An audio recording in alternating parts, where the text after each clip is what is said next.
Bonjour, soyez les bienvenus sur Recettes Minute TV, votre rendez-vous culinaire du mercredi. Pour les personnes qui ne sont pas encore abonnées, je vous invite à le faire immédiatement en cliquant sur le bouton s'abonner. Et pour ceux qui sont déjà abonnés, je vous remercie. Et sans plus attendre, on va passer à la recette du gratin dauphinois. Pour ce qui est des ingrédients, donc pour 4 personnes, on va prendre 1 kg de pommes de terre à chair ferme, à chair jaune. Vous pouvez prendre de la Belle de Fontenay, de la BF15, de l'Annabelle, de la Roseval, comme vous le souhaitez. On prend également 50 centilitres de lait entier, 25 centilitres de crème fraîche entière, un petit peu de sel, un petit peu de poivre, de la noix de muscade et un petit peu d'ail. Et le tour est joué. Restez bien dans cette vidéo, on passe tout de suite à la recette. J'ai bien pris soin de rincer à l'eau mes pommes de terre, et là donc je suis juste en train de les éplucher, une à une, à l'économe bien entendu. Mes pommes de terre sont épluchées, et à ce propos, s'il vous plaît, ne jetez pas les épluchures. On peut en faire des chips, on peut en faire de la soupe, et n'hésitez pas à marquer en commentaire si vous avez d'autres idées, d'autres astuces pour réutiliser ces épluchures. Allez, on continue avec la recette. C'est vraiment une recette que je fais depuis que je suis tout petit, je pourrais la faire les yeux fermés. Quoique, en fait, pas spécialement, puisque c'est là que va intervenir la mandoline. Et oui, pour avoir de belles tranches bien fines, vous pouvez les faire également au couteau si vous n'avez pas de mandoline, mais si vous en avez une, c'est que mieux. Vous la réglez sur une épaisseur de 1 à 2 mm, et là on va venir détailler des tranches bien fines. Au niveau de l'épaisseur, je voulais vous montrer, donc on est vraiment sur 2 mm. Si vous le faites au couteau, vous devez voir la lame à travers la pomme de terre.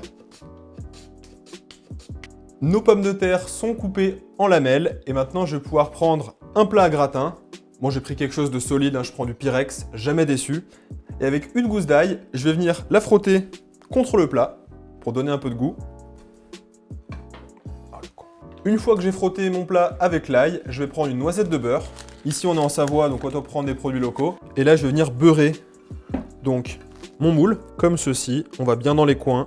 C'est parti, je vais pouvoir commencer à disposer mes rondelles de pommes de terre donc dans le fond du plat, chevaucher les unes sur les autres. On fait ça propre, hein. Donc là j'ai ma première couche de pommes de terre, je vais pouvoir assaisonner avec du sel, du poivre et également, comme je disais, de la noix de muscade.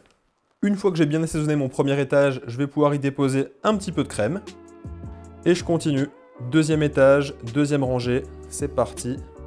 Vous avez compris la mécanique, j'ai fait 2 étages, donc à vous de continuer. On va faire peut-être 3 étages, 4 étages, 5 étages, tout dépendra de la hauteur de votre plat. Donc on est reparti avec nos étages de pommes de terre. Un petit peu de sel, un petit peu de poivre, de la noix de muscade, et on recouvre de crème. Et là vous vous dites, il a oublié le lait. Eh ben non, le lait je le mettrai à la fin pour recouvrir tous les étages. Et voilà, j'ai terminé donc mon montage, hein, mon travail d'artiste. C'est minutieux, il faut prendre le temps, mais en 5 minutes c'est fait. Et quand vous avez fait tous vos étages, donc avec pommes de terre, crème et assaisonnement, il est temps de verser le lait, donc 50 centilitres de lait entier. J'ai versé mon demi-litre de lait, j'ai recouvert mes pommes de terre, le gratin est prêt à être enfourné. Pour ce qui est de la cuisson, la recette officielle, la recette authentique, prévoit 2h30 à 150 degrés. Moi j'ai retravaillé un petit peu au niveau de la cuisson, ce sera 1 heure à 180 degrés.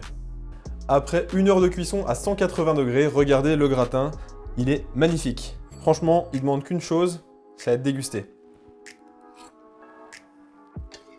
Franchement, au top du top. On a un beau gratiné sur le dessus, c'est super sympa. Les pommes de terre fondent en bouche, l'assaisonnement nickel. Fromage, pas fromage, telle est la question. Et non, dans la recette authentique du gratin dauphinois, il n'y a pas de fromage. Du moins, c'est ce qui est marqué sur le site de gratindauphinois.fr.